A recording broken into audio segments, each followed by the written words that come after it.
hello? Hey, Kristen, it's Josh. Do you want to do a cartoon with me? Sure. Okay, bye. And then a year later, he was like, I asked all our friends. I feel like we should just work together. And I was like, sure. Kristen Baldwin, TV critic at Entertainment Weekly. The Paley Center is dedicated to celebrating excellence in media, especially now. To help them continue to bring you outstanding programs like this one, please go to paleycenter.org to donate. Today, we are excited to welcome the cast and producers of Central Park, an eagerly awaited animated musical series that was just released globally on Apple TV+. To discuss this sweet, funny, delightful show, we're joined by co-creators Josh Gad, Loren Bouchard, and Nora Smith, executive producers Sanjay, Shah, and Halsted Sullivan, and actors Kristen Bell, David Diggs, Kathryn Hahn, and Leslie Odom Jr. Thanks so much for joining, guys. Of course. Thank you. Thank you. Thanks. So I've seen 9 episodes of the show and I love it. And I'd love to hear from the creators first about how the idea for Central Park came about. Loren, why don't you start? It started with a kind of a blind date. We had a blind date with Josh Gad. He came to our little production office and he said he had this idea for a family that lived in Central Park, and it was animated and it was a musical. And that was more or less what he was leading with. He didn't have it all fleshed out, but it was enough. It was interesting. It had sort of a, had a world. The musical aspect was interesting. Nora and I had a series of coffees and drinks with Josh over quite a bit of time and kind of kicked it around. You want to say any more than that, Josh or Nora? That sounds about right. There was coffee and some meals. Sometimes there was a sandwich, sometimes there was a salad. That sounds accurate. I genuinely was obsessed with Bob's Burgers and with Loren and Nora's work, and had wanted to bring my obsessive love of music and musical theater from the stage and the big screen onto the small screen. And I felt like it was an opportunity to do an event musical series, something that I hadn't really seen in the form that we were all imagining it. And so that was the most nascent description of what I wanted. And then I left it to Loren and Nora to help me do all the heavy lifting. Sanjay or Halsted, anything you wanted to add? Well, the first thing I did when I found out I got the job is I went on Amazon and about 5 books about Central Park and the history of Central Park. Then I bought Stephen Sondheim's Finishing the Hat about musical writing. But I will say every single time that we go to a story, we're on the internet doing all this research. We have the through line of Bitsy Brandenham buying the park, and we spent months, like how exactly would she do it? I went to law school. Luckily, I never practiced, but I have never used my law school education more than like looking into New York law and, like all these microfiche about how you could actually sell the park. And as long as it's based in reality. And as Halsted mentioned, I used to work for the California legislature, and I really relish that I'm calling my old friends and saying, hey, I have a land use question for this animated show that I'm working on. But that, that we are strict about being as real as possible. The last show I was on it took place in the 90s, and it was very strict about the 90s timeline. And the audience really appreciated that. And so, I really respect how strict we are about trying to be as real as possible. And, the show has an amazing cast, including all of you guys, as well as Titus Burgess and Stanley Tucci. And first, I want to start with the Tillerman family and have you guys talk a little bit about your character and why you love playing them. So, Kristen, why don't you start by telling us a little bit about Molly?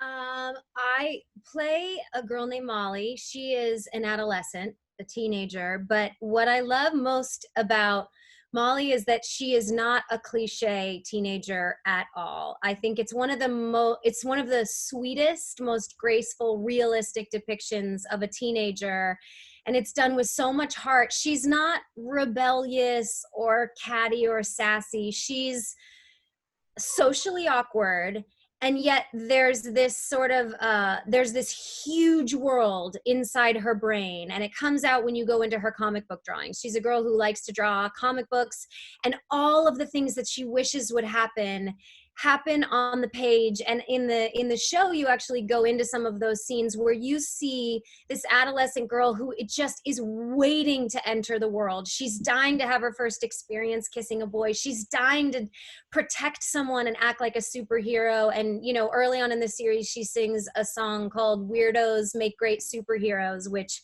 has really become an anthem in my house because I am raising two little weirdos, and it makes them feel powerful. And yeah, it was just a very easy yes. Kathryn, I love Paige's confidence, you know, which sometimes is earned, sometimes not. What can you tell us about her? Well, yes. I mean, I feel like I do share that same bit of confidence with Paige, is that we, you know, I certainly feel like, I didn't realize I had this amount of confidence to be able to think I could sing with this company of singers in this way. I'm really good at karaoke, so I sure have. I feel like I sure share the same confidence with Paige in that department to burst into song. Turns out I love it. I also feel like I share with Paige the same feeling as a mother of two, that our best work is ahead of us, which I'm very excited about as a mom of two. And I really loved her headstrong. I loved just her fortitude and her just kind of like, you know, no nonsense, doesn't really care for the mishigas, just kind of doesn't care about making a fool of herself, like you were saying. Like I just love that spirit. And I also, not really having worked on an animated series before, I had done some animation, but what I couldn't believe after watching it was the chemistry that had been created, because, you know, you're in a booth. Turns out I had amazing scene partners in Loren, Bouchard, and Josh Gad. Josh, I wasn't surprised with, but Loren turns out is an incredible actor himself. So we had just amazing scene work together, which was a blast. But I couldn't believe when I saw it, the sweetness. Yeah. And I think that is such a testament to Josh and Loren's casting in this. They just knew the alchemy of humans to put together. And you really feel it. Like you feel a heart. So yeah, same with Kristen. It was really a no-brainer. I kind of signed on to this with zero information, but the two gentlemen and Nora at the helm and this amazing group of artists. So I was so, of course, not surprised, but also so moved when I saw these finished pieces of television. They're incredible. Can I also just add really quickly that she claimed before she started this, I'm not really a singer, and was such a hustler, like completely hustled Nora, Loren, me, Halsted, and Sanjay. It was such garbage BS. Because then she came in the booth and just blew all of us away. And we're like, what the hell is Guys, that? I played the Tin Man in high school. Okay, I didn't tell you that beforehand, but now I'll let you know. Leslie, I really love Owen and his devotion to the park. And you know, what did intrigued you about playing him? Well, I like my castmates mentioned, you know, I also got one of those calls from Josh. I've been getting those calls for about 20 years. Josh and I went to college together, and I'm not ashamed to say that Josh has quite a bit of dirt on me, and so I owe him a lot. And I'm just paying it off one weird project at a time. It was a sweet world. It was a sweet world. You know, Josh and I, we both obviously love when there's music that's a part of the storytelling, the language of the storytelling. And you know, Josh got introduced through Book of Mormon, you know, really to the industry. And I was in a tiny weird show with David, you know, that not many people saw. But I wanted to ask also, I believe this is your first lead role in animation. Yeah. What's that like? What's that adjustment been like? It's the adjustment to not having a scene partner there, you know, to bounce things off with, or you know, even if it is Loren or Josh or Halsted or Sanjay, you know, like there are people that'll play there with you, but not Kathryn and I met on a plane months after we recorded all these episodes, so not really knowing what Kathryn's choices were going to be or what Kristen's choice, my daughter's choices were going to be. It took a little bit of adjustment, but now it's great fun. I've sort of learned the rhythm of it. We've continued to record even in quarantine. We have our equipment at the house and we're still recording episodes, and so my favorite thing right now is to give the animators a challenge, is to be as wacky and committed and interesting right in those first reads, when we first get the script, and then give them a challenge. You guys figure out how to animate it and make sense of it. I'm just making choices. And Loren, can you tell us about casting Stanley Tucci as Bitsy Brandenham? Yeah, Stanley Tucci has the lowest voice of all of us. And putting that voice in the body of this little tiny lady, this little old lady who was also our villain and who was also a powerhouse. She's a powerful villain. And so it felt good. What I think I also love, though, is that Stanley goes all the way up, way up here into Miss Piggy range and beyond. So he's got the biggest range of any instrument in the orchestra, and yet he's this tiny little nasty little villain, and somehow I feel like that just imbues that character with this essential power. Yes, and David, you've done animation before, but I'm guessing you've never played a character like Helen. So how would you describe her?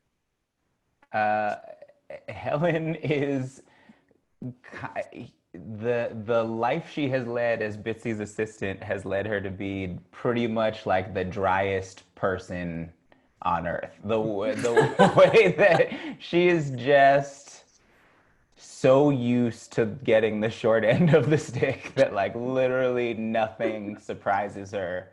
And so to get to sort of say these lines next to Stanley's kind of virtuosic kind of rise and fall through a register, like generally speaking, the best thing Helen can do is just stay right here.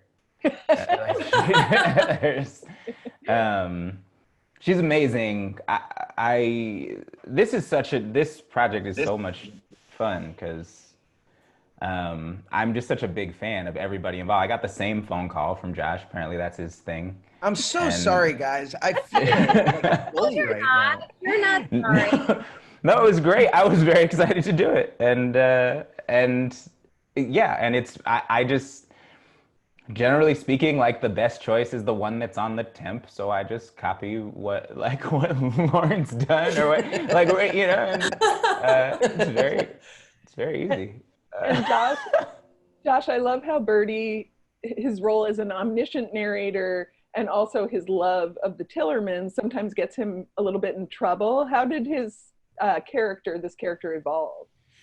Well, we wanted to, at first we couldn't really figure out if there was the right role for me in it and what that would be. And then Loren and Nora and I were all tickled by the idea of a narrator who's not very dependable, mixed with sort of like a guardian angel in the vein of Jiminy Cricket or in the vein of Bert from Mary Poppins, or the sort of ukulele playing narrator in one of Loren and my favorite movies, Robin Hood, the Disney Robin Hood, right? Robin Hood. I love that movie so much.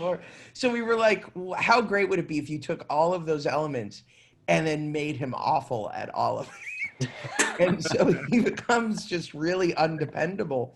But his love is so pure. His love specifically for Owen and the Tillermans, and there's a mystery to it that Loren and Nora really emphasized. We don't want to sort of give away the mystery of who this is. He sort of has a background that we don't really know. But for whatever reason, he is seemingly protecting these guys. I love, you mentioned, Kristen, the characters that Molly draws. I mean, Fistapuffs. I would watch a whole spin-off series about Fistapuffs. She's amazing. Yeah, it's engaging, and it also like it's there, you know, it's fun to watch, and you get to be way more creative when you can have this superhero world, but it's also there's something that's like just this undercurrent of how beautiful that it's being recognized that this girl is waiting to blossom, that all these things are ideas inside her head, and when she becomes an adult, they will be fully realized. But right now, she's confined to this space because she's an adolescent, and we all have to go through that. There's just something so beautiful about that to me. Yeah. And Leslie, one of my favorite songs of yours is the rap about public speaking, which I also say to myself, you know, context smile. Do you have a favorite song that Owen has sung? I really love the Anthony Hamilton sort of, you know, 90s R&B, or maybe, you know, I don't mean to hate the song, but it's got like a real bedroom R&B vibe that Kathryn and I sing. Yes, I do too. On our date night, I really love that one. It was a real surprise for me. Music is admittedly probably my favorite element of the show. I just really so look forward to it. Who's gonna sing and who wrote the song, and it's just delightful and so surprising. And so to have Anthony Hamilton's voice, as it were, you know, his voice as a writer in this world, I just really love it. Yeah. And I mean, the people working on the music, the talent is incredible. Sarah Bareilles, Cyndi Lauper, Meghan Trainor, Alan Menken, Anthony Hamilton. You know, you guys, what was your reaction as the cast, you know, when you saw this lineup of writers? I mean, I figured that Josh had on dirt on all these people. Yeah. I don't know how he's done Yeah, it. it's amazing how easily you can find telephone numbers online now, and when you have investigators at your disposal like I do, you can really bring together some incredible people. No, it really did start with Nora, Loren, and I. Just at the beginning, we just like reached out to anybody who would listen, right? You guys called Sarah Bareilles. That wasn't even me. You were like, hey, can you write a song for us for this show that doesn't exist, that, you know, is going to Apple? And she jumped on board, right? Well, Sarah was, we work with someone else who is close to Sarah, right? Is that how we learned that? So I was not on that call. I don't know if she would have said yes. She probably would have been worried how I got her number. But I think it's just, honestly, it's just hoping that we can get them excited about telling a story with their song. And they're always like, they're always going to do something that we wouldn't expect, which is what we need, because otherwise we want to keep all the songs different and feeling like their own little worlds. So hopefully they just get excited about that, and that they are best friends with Josh.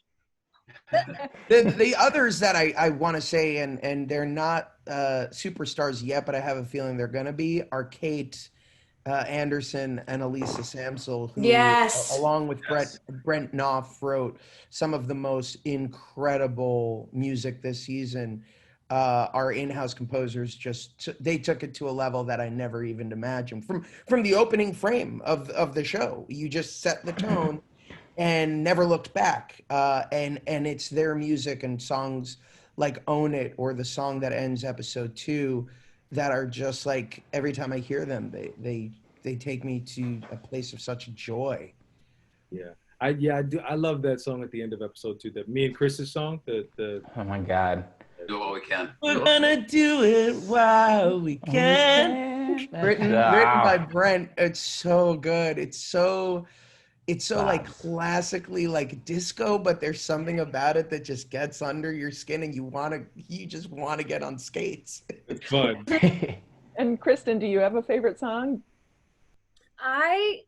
Well, I mean, I live with young kids, and so If You Poops, I'll Pick It Up has been real popular around here.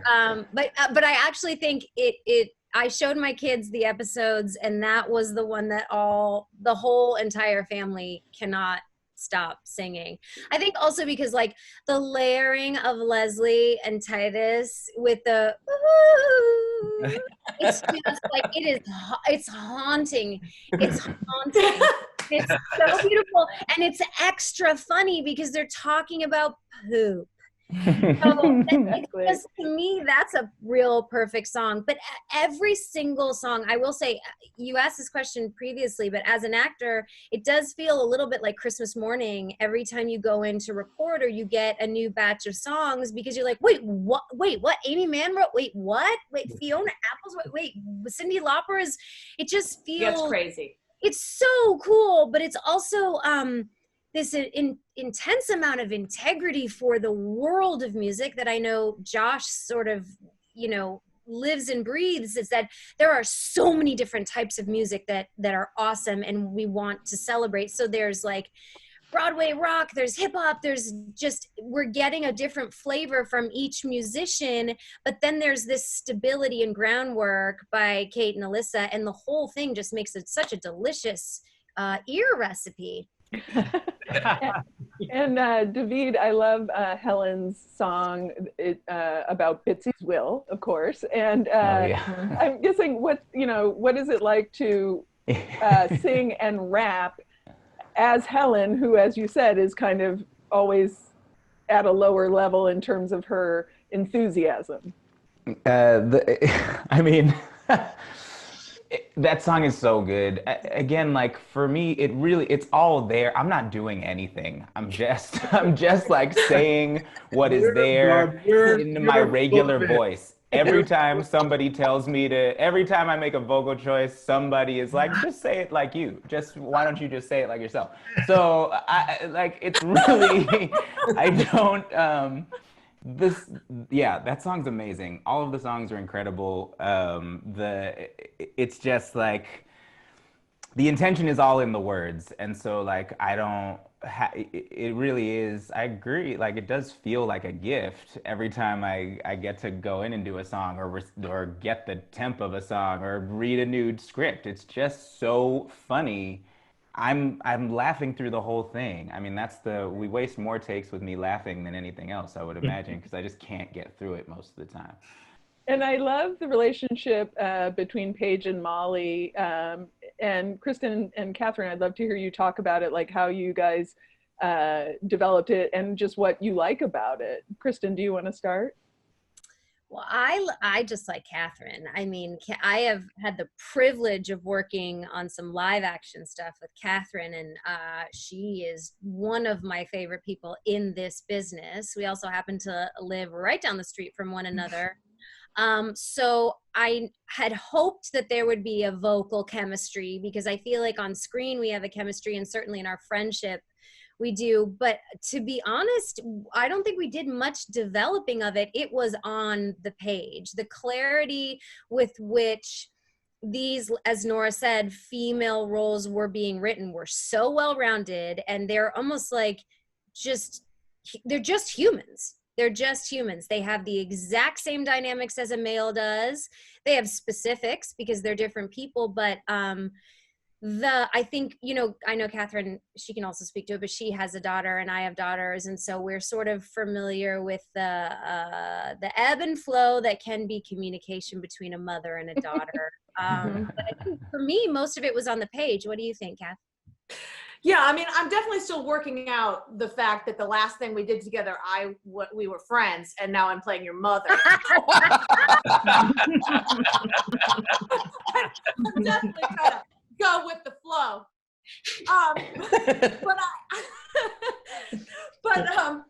Yeah, I mean, I think you're right on. I mean, I was so buoyed by this real relationship. My daughter is a little bit older than yours, and it's for real. The like, what starts to happen with like, it's like mother-daughter friends.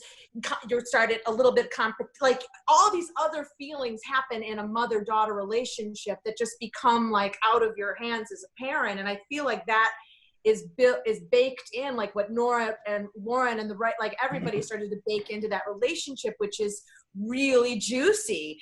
And I love the sleepover episode that we have at the hotel, like with the, I mean, so I think that that's starting to happen. Like, so that relationship just becomes something very different in terms of the dynamics start to shift, like the power play starts to shift, and you know, you start to like, oh! So I think that's starting to be explored, which I'm really, really excited.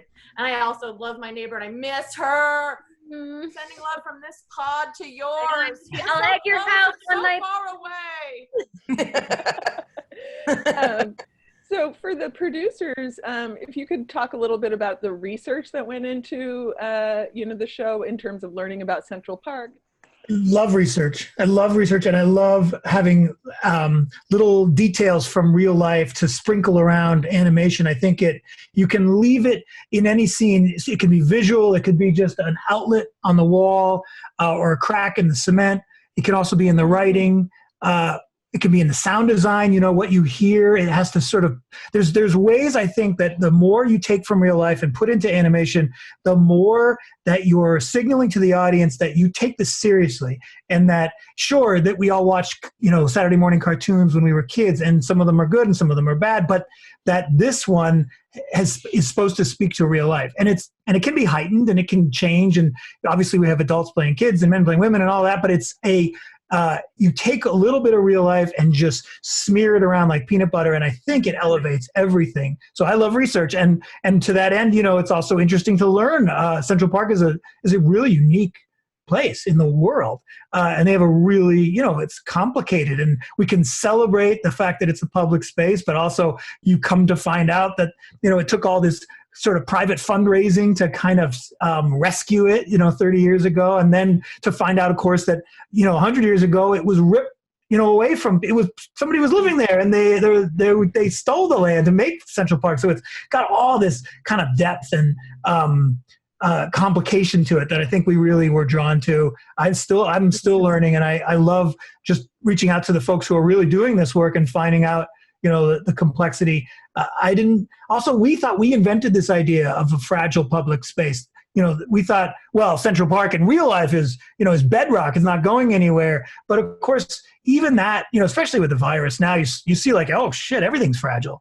Our public spaces can't be taken for granted, and our public institutions can't be taken for granted. It's all fragile. And so that was sort of interesting too, to talk to people at the park, and they were like, no, that's not too far from our real life. So right now, people can watch the first 3 episodes on Apple TV+. Nora, can you tease anything about the rest of the season coming up? Oh boy. I'm worried about this question. There's gonna be music and Emily. I feel like, shoot, Lauren, I feel like you'll be better at this. Let me think. I like teasing the last episode just of the season only because I like that it all kind of ends up as a big metaphor. They're basically, at the last episode, it's the family up at the Harlem Mere trying to determine if someone has released a snakehead, which is a real fish, into the pond. And because the snakehead in real life can eat everything in the pond that's alive. It's like this voracious predatory fish. And so the family is dealing with that, this sort of Loch Ness, you know, Jaws type story. And of course, it's perfect metaphor for what they're dealing with Bitsy. And of course, she gets involved because it's a public relations stunt. So I really like that that's our little season finale. And then, like Nora said, a lot of good stuff in between. I'd like to say in that episode, it's the most starstruck I've been when we recorded Audra McDonald singing Fiona Apple. It was truly amazing. And it was from my home, not this room exactly, but it's like through the magic of technology, you know, we have these 2 superstars coming together for our show. I was in a bowling alley listening to it. Yeah. I just want to correct, it'll be the first 2 episodes. The first 2 episodes are available now. Josh, is there anything you wanted to add about previewing for the rest of the season? I just think you ain't seen nothing yet. The show just gets better and better and better. And there are so many unexpected surprises, so many unexpected incredible guest stars, so many unexpected incredible songs. And it's leading up to something, to an event that really does pay off, I think, the totality of the season. There's a particular song at the end of our last episode of the first season that it just strikes me as representing the best of everything that Central Park does. And it's one of those moments that I hope leaves everyone on a high and wanting a lot more, because whether you like it or not, you're getting more. That's right. 2 seasons. That's great. So I think that's a great place to end. Thank you to everyone joining us today. I really enjoyed talking to you. And again, the first 2 episodes of Central Park are available on Apple TV Plus now. Check them out and get ready to have Poops I'll Pick It Up stuck in your head. So thanks again, everybody. Bye. Thank you. Bye, Kristen. Thank you so much. Bye, everybody. Bye, Paley. I love you guys. Love you. Please go to paleycenter.org to donate.